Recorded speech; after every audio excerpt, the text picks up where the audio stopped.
Hey guys, welcome back to the MagFed Ranch Paintball channel. And today I'm going to be doing a tabletop review of the TRUGLO Opti-Speed 1x4 24mm crossbow scope. But before we get into it guys, subscribe to the channel, smash the like button, share, and comment. Alright guys, let's get into it. So as always guys, we'll start with the packaging that the TRUGLO Opti-Speed Velocity Calibrated Crossbow Scope comes in. It actually comes in a pretty nice package, as you guys can see here. Obviously it fits the length of the crossbow scope. It has a cool picture of the reticle on the outside. It has kind of a breakdown here as far as some of the features of the crossbow scope. This thing is calibrated, or the velocity / magnification adjustment ranges from 215 to 450 feet per second. It comes with a glass etched reticle that can be used with or without illumination. We'll get into that later. Now real quick about the reticle guys, it is a second focal plane reticle. Go Google what that means guys, but in essence the reticle is not going to change with the different magnifications and speeds, okay? So pros and cons obviously to both, and the other thing too guys is first focal plane scopes typically add to the price of this scope significantly. So as I was trying to tell you guys, I usually try to bring you guys fairly affordable scopes. So the majority of scopes, if not all the scopes that I'm going to review for you guys, typically have second focal plane reticles, okay? It has a BDC reticle that compensates for bolt drops, or as you guys are aware now that you guys are watching my channel, for FSR drops, and it provides accurate holds from 20 out to 100 yards. It's waterproof, fog-proof, nitrogen gas filled, multi-coated lens, brightness control, adjustment for windage and elevation, half MOA adjustments on those windage of elevations.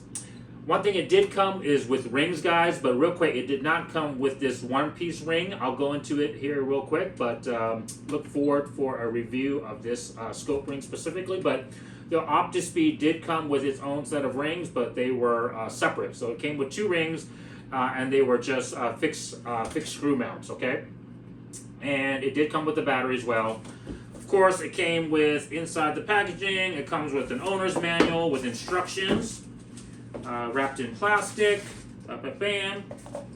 Comes with an Allen key to screw down the ring mounts. And here's the instructions. And it also comes with a cool sticker, okay? Alright, so now that we got out of the way, let's get into the meats and potatoes of this scope, guys. So, one thing I wanted to mention real quick that I like about this scope, and one thing I want to point out to you guys about crossbow scopes that are variable speed, you want to choose one that is going to have a minimum FPS below 300 feet per second. Okay, because once again, the speed is related to the magnification when you go to zero the crossbow scope. So if you start out with a 300 feet per second crossbow scope, let's say it ranged from 300 to 450, or let's say it ranged from 300 to 500 feet per second, you're pretty much stuck at the lowest magnification, guys, right? Which I guess makes it easy for you. You just set it at the minimum setting and away we go. But remember, our paintball markers are limited to 300 feet per second, right? You know, fields, legality issues, whatever reason. That's kind of what we're capped off as paintball players. So you want one that has a minimum below that, so that way you can actually get some benefit of magnification when you go to adjust your crossbow scope. So in this particular case, this scope has a 215 to 450. So at the 300 feet per second setting, it's about a 2x magnification, which seems to be kind of the norm for crossbow scopes with our MagFed markers, guys. We get about a 2x magnification, which is more than plenty for shots out to 100 yards or beyond, 100 to 150 yards. 2x magnification is really good. So once again, that's where you want to set it at. That's where you want to zero it at. Now, the reason why I was able to use this one-piece scope ring that's very similar to like the Knights Armament style one-piece scope ring. I really liked how it's, it's FDE color as well. It has like the forward arrow here to let you know that that's the direction it's going.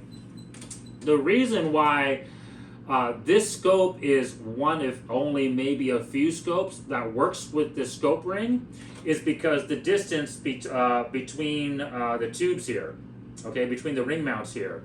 On most of the other crossbow scopes, as you guys can see here, right, that one, and shoot, anyways, I'll show you guys another one, but anyways, the Hawk, the Lumix that I reviewed for you guys previously, the distance between where you can mount the ring mounts, because of obviously the tube being larger on either ends, you have to use separate ring mounts to be able to get that distance correct. But I wanted to try this scope not only because it had the basic overall features that will work well with our MagFed markers, but also because it allowed me to use this scope mount. And I wanted to try this scope mount because it makes this MagFed, MagFed Ranch MR SDMR clone correct, because these markers, the real rifles, the H&K SDMR, came with these one-piece scope mounts. Okay, guys, so that was kind of the purpose of this build, to use this ring mount so I can use this scope with it. Okay, the scope does come with cap covers, which are really positive, as you guys can hear. It's got really good, spring tension on it, so they really just pop open when you open them up.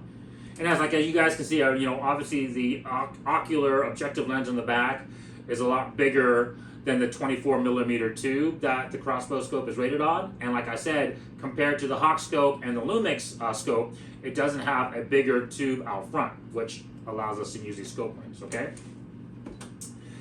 Let's go over the elevation and windage adjustments real quick. I really like the elevation and windage adjustment on these scopes, guys. Like it was stated earlier, these are half MOA adjustments for both elevation and windage, and the adjustments on this scope is very positive as well. Not as clean, as crisp as the Hawk scope, I would say, but it's pretty gosh darn close. In essence, this is a quality scope for the price, guys. And speaking of price, this one's roughly around $200. It was actually a little hair under 200 bucks when I got it. It was about $180, and it comes with scope ring mounts too. So once again, another good alternative out there, guys, below $200 that has all the different features that we're looking for. And I also see another alternative out there for you guys that can accept the one-piece scope ring mounts. The illumination adjustment, let's go over that real quick.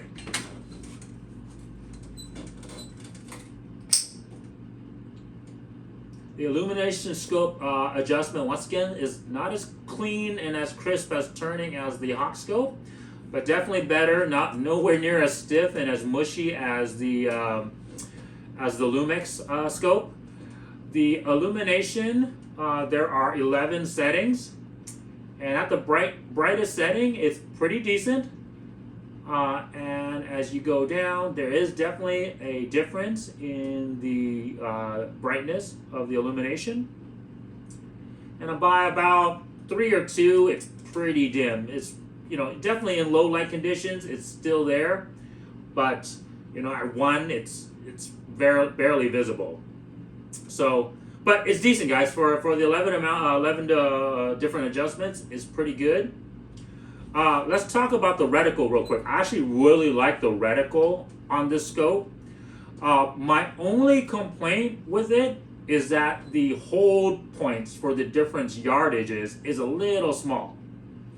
It's not that it's like invisible, like you can't see it, but it's a little bit small. And so maybe like at long distances too, or when there's like a lot of like maybe like busyness in the background, you can kind of lose those numbers.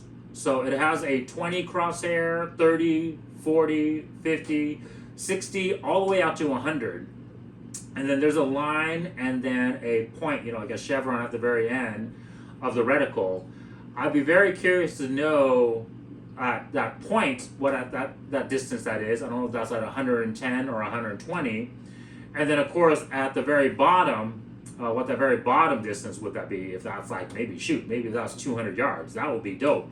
If this scope was capable of holdovers from 100 all the way out to, let's say, 150 or 160, using its reticle, that would be super cool. But obviously more testing to come, guys. I'll give you guys that feedback once I go fire this marker and use the holdovers for it.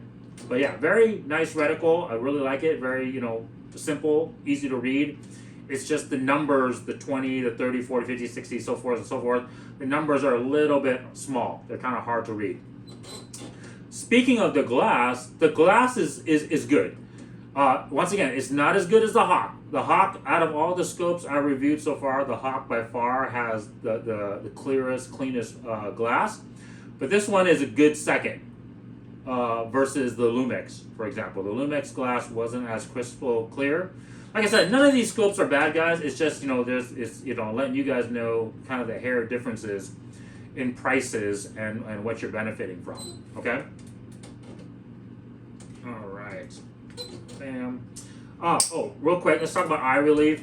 The eye relief on this thing is not as bad in terms of, I guess, being as close as you need to for the versus the Hawk scope.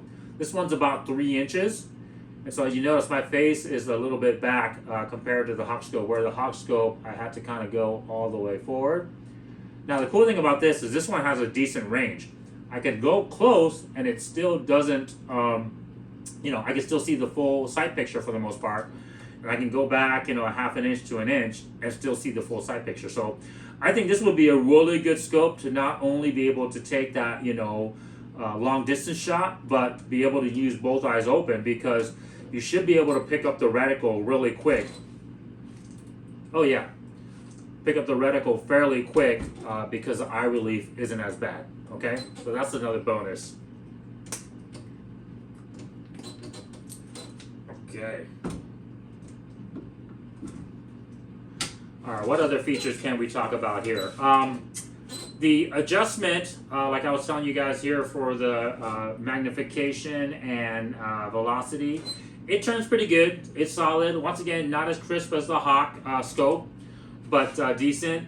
It's well marked. It shows points at 215, 260, 300, 330, 360, 410, and 450. And it's well built together, guys. It's a very decently well built together, good bang for the buck scope. I've shot this thing out to 70 yards, I think now, 60, 70 yards, and so far the holdover has been good. I'm gonna try to test it out to longer distances and give you guys feedback, okay? But until then, watch out for that video, guys. Thank you so much for joining me on this video. If you guys liked it, please subscribe to the channel, smash the like button, and I'll check you guys on the next one. Bye.